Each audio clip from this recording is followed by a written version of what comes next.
மிகுந்த எதிர்பார்ப்புகளுக்கு மத்தியில இன்னைக்கு நடிகர் அஜித் குமாருடைய நடிப்புல விடாமுயற்சி திரைப்படம் ரிலீஸ் ஆயிருக்கு. ஸோ படம் பார்த்தாச்சு. படம் எப்படி இருக்கு அப்படிங்கிறது தான் இப்ப இந்த ரிவ்யூல நாம பார்க்க போறோம். முதல்ல படத்தினுடைய கதை, அதாவது ஒன்லைன் என்ன அப்படிங்கிறத பார்த்துடலாம்.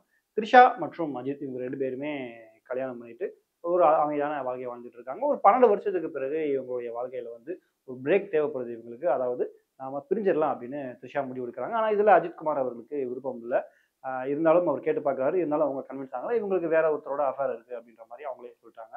ஸோ இருந்தாலும் மியூச்சுவலா பிரிஞ்சிடலாம் அப்படின்னு பெரிய முடிவு எடுக்குறாங்க. சரின்ட்டு நான் எங்க அப்பா வீட்டுக்கு கிளம்புறேன் அப்படின்னு த்ரிஷா சொல்லிடுறாங்க. சரி நானே கொண்டு வந்து விடுறேன் அப்படின்ட்டு 2 பேருமே கிளம்புறாங்க. போற வழியில ஒரு இன்சிடென்ட் நடக்குது. அந்த ஒரு இன்சிடென்ட்ல த்ரிஷா காணாம போயிடுறாங்க. ஸோ த்ரிஷாவ யாரு கடத்துனா? எதுக்காக கடத்துனாங்க? கடத்தின அந்த த்ரிஷாவ திரும்பவும் அஜித்குமார் வந்து மீட்டாரா? இவங்க வந்து பிரிஞ்சாங்களா? இல்லையா? இதெல்லாம் தான் இந்த விடாமுயற்சி படத்தினுடைய மீதி கதை.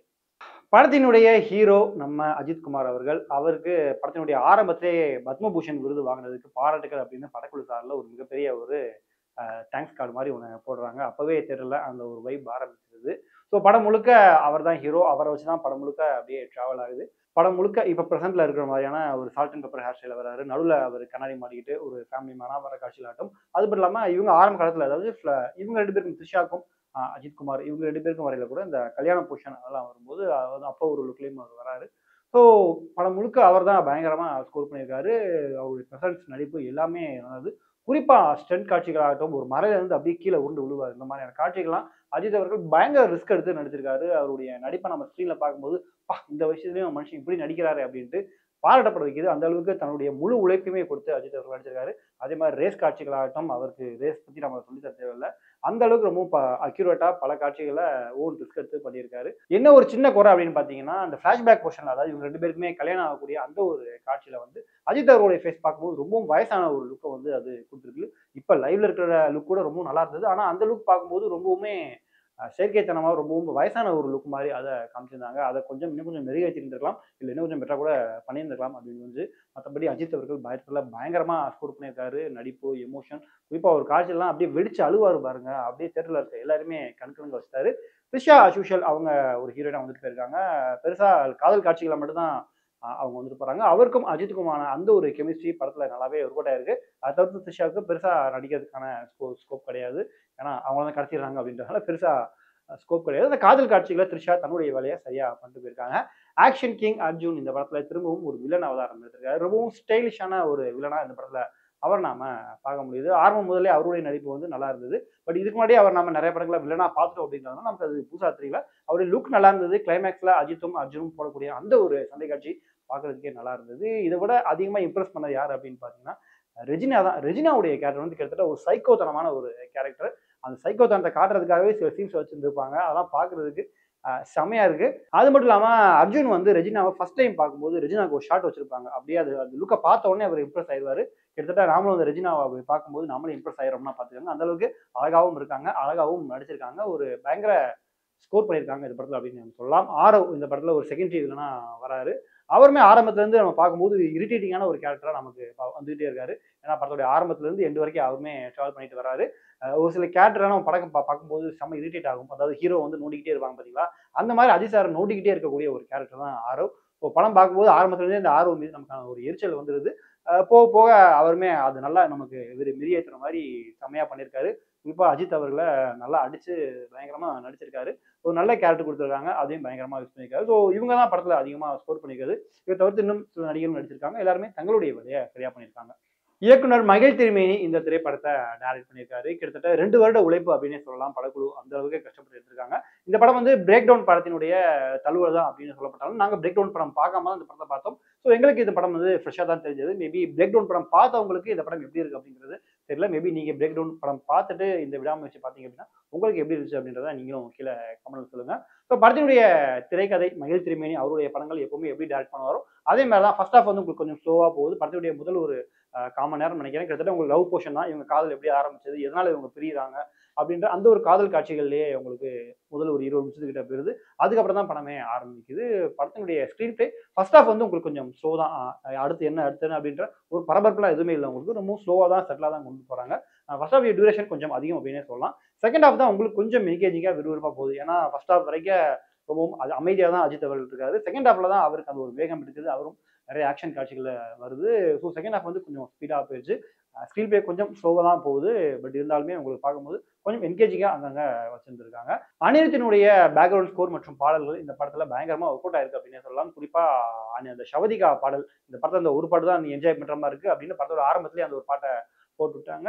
நடுவுல நமக்கு போர் அடிக்குது அப்படின்னு நம்ம நினைக்கும் போது டக்குன்னு அனிருத் தன்னுடைய பிஜிஎம் கொடுத்துறாரு. அந்த டடடடடன் அப்படின்ற மாதிரி பிஜிஎம் போட்டு ஒரு பாஸ் விடுறாரு.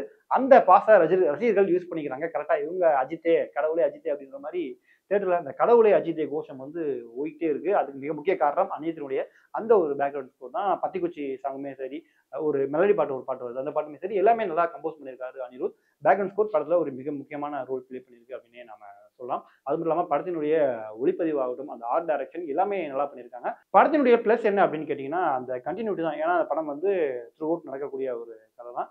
ஸோ அதுல எங்கேயாச்சும் பிசர் அடிச்சாலுமே நமக்கு அந்த லுக்கு மாறுறது வாய்ப்பு இருக்கு. அந்த கண்டினியூட்டி குறையிறதுக்கான வாய்ப்புகள் இருக்கு. பட் இந்த படத்துல அந்த கண்டினியூட்டி எங்கேயுமே குறையாம கிட்டத்தட்ட எல்லாருக்குமே ஒரே காஸ்டியூம் தான். அதே டிராவல் பண்ணிட்டு இருக்காங்க. ஸோ அந்த கண்டினியூட்டி எங்கேயுமே நம்ம குறையாம மேபி அது குறைஞ்சாலும் ஸ்டில் நமக்கு அந்த பெருசா தெரியல. அந்த அளவுக்கு அதை கரெக்டா கேரி பண்ணி கொண்டு போயிருக்காங்க. படத்தினுடைய விஷுவல்ஸ் அந்த ஆர்ட் ஒர்க் இதெல்லாம் மிகப்பெரிய பலமா இந்த படத்துக்கு அமைஞ்சிருக்கு. நம்ம ஹாலிவுட்ல இந்த மாதிரியான நிறைய படங்கள் பார்த்திருப்போம். இந்த மாதிரி படம் முழுக்க அந்த டெசர்ட்லயே எடுத்திருப்பாங்க. அந்த ஹைவே த்ரில்லர் அந்த மாதிரியான ஜானர்ல தான் இந்த ஒரு படத்தையுமே அவங்க எடுத்து போயிருக்காங்க. குறிப்பா சில ரசிகர்களுக்கு அதாவது தியேட்டர்ல போய் நம்ம அஜித் படத்தை என்ஜாய் பண்ணோம். கிட்டத்தட்ட 2 வருஷத்துக்கு பிறகு அவருடைய படம் வருது. ஸோ நம்ம தியேட்டர்ல போய் நல்லா கத்தி என்ஜாய் பண்ணலாம் அப்படின்னு நினைச்சு போறவங்களுக்கு மேபி இந்த படம் கொஞ்சம் டிசப்பாயின்மெண்டா அமையலாம். ஏன்னா நீங்க கத்தி செலிப்ரேட் பண்ற அளவுக்கு இந்த படத்துல உங்களுக்கு பெருசா இல்ல. அந்த மாதிரியான ஃபேன் செலிப்ரேட் பண்ற மாதிரி மொமெண்ட்ஸ் வந்து படக்குழு எங்கும் கொடுக்கல. அர்ஜுன் கேரக்டர் கூட அந்த தேரிக் அப்படின்ற அவருடைய டயலாக சொல்லியிருக்காங்க. பட் அஜித் அவர்களுக்கு அந்த மாதிரி டயலாக் கூட எதுவுமே வைக்கல. ஸோ ஃபேன்ஸா நீங்க போய் செலிப்ரேட் பண்ணணும் அப்படின்னு பாத்தீங்க அப்படின்னா அதுக்கான இடம் ரொம்பவும் கம்மி தான். பட் அதுக்கு பதிலாக தான் அனிருத் வந்து அந்த பிஜிஎம் வச்சிட்டார்னு நினைக்கிறேன். கடவுளே அஜித்தை நீங்க கத்திக்கங்க அப்படின்ற மாதிரி. ஸோ ஒரு தியேட்டர் மெட்டீரியல் கிடையாது படம். நீ தியேட்டர்ல போய் நமக்கெல்லாம் கத்தி என்ஜாய் பண்ணணும், அஜித்தை ஸ்க்ரீன்ல பார்க்க போறோம், பக்கா கமர்ஷியல் படம் அப்படிலாம் நினைச்சு போனீங்கன்னா ஒரு கமர்ஷியல் படம் கிடையாது. படக்குழுவே இதுக்கு முன்னாடியே சொல்லியிருக்காங்க. ஸோ அதனால நீங்க ஒரு பிளாங்க் மைண்டோட போய் பார்த்தீங்க அப்படின்னா அந்த படம் பெரிய அளவில் டிசப்பாயின்மெண்ட் பண்ணாது. படத்துல பெருசா ட்விஸ்ட் அண்ட் டர்ன்ஸ் எதுவுமே இல்லை. ஒரே ஃபிளாட்ல அது பாட்டுக்கு போயிட்டே இருக்கு. எந்த இடத்துலயும் உங்களுக்கு ஏறவும் இல்லை இறங்கவும் இல்லை. ஒரே ஆவரேஜா அந்த படம் போயிட்டே இருக்கு. இதனாலே நமக்கு அடுத்து என்ன அப்படின்ற மாதிரியான எதிர்பார்ப்புகள் எந்த இடத்துலயும் வரல. ஏன்னா நம்ம த்ரூ அவுட் இதான் நடக்க போகுது. இப்போ போறாரு, காப்பாற்ற போறாரு, வர போறாங்க இதான் அப்படின்றத நம்ம படம் பார்க்கும்போது ஈஸியா எல்லாமே கெஸ் பண்ணிடுற மாதிரி இருக்கு. நமக்கு ரொம்ப சஸ்பென்ஸா கூட்டிட்டு போற மாதிரி அந்த மாதிரியான விஷயங்கள் எதுவுமே இல்லை. ஒருவேளை அது ஆடியன்ஸ்க்கு கொஞ்சம் போர் அடிக்கலாம். ஏன்னா ஈஸியா கெஸ் பண்ண முடியுது. ஓகே இவர் தான் வில்லன், இவர் தான் வில்லன். இதுக்கடுத்து இங்க வச்சிருப்பாங்க, இங்க போனா கண்டுபிடிச்சிருவாங்க அப்படின்ற மாதிரி பெருசா நமக்கு சர்ப்ரைஸ் விட்டுற மாதிரியே வாவ் அப்படின்ற மாதிரி நம்ம சொல்லக்கூடிய விஷயங்கள்லாம் படத்துல பெருசா இல்ல.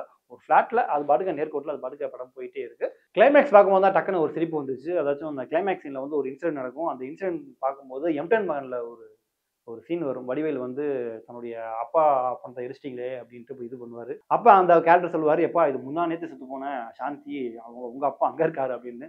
ஸோ கிளைமேக்ஸ்ல இந்த படத்துல இருக்கக்கூடிய ஒரு சீன் பார்க்கும்போது டக்குன்னு அந்த வடிவேல் டெம்ப்ளேட்டுமே ஞாபகம் வந்தது. தேர்தல் நிறைய பேர் அதை ரசிக்கவும் செஞ்சாங்க.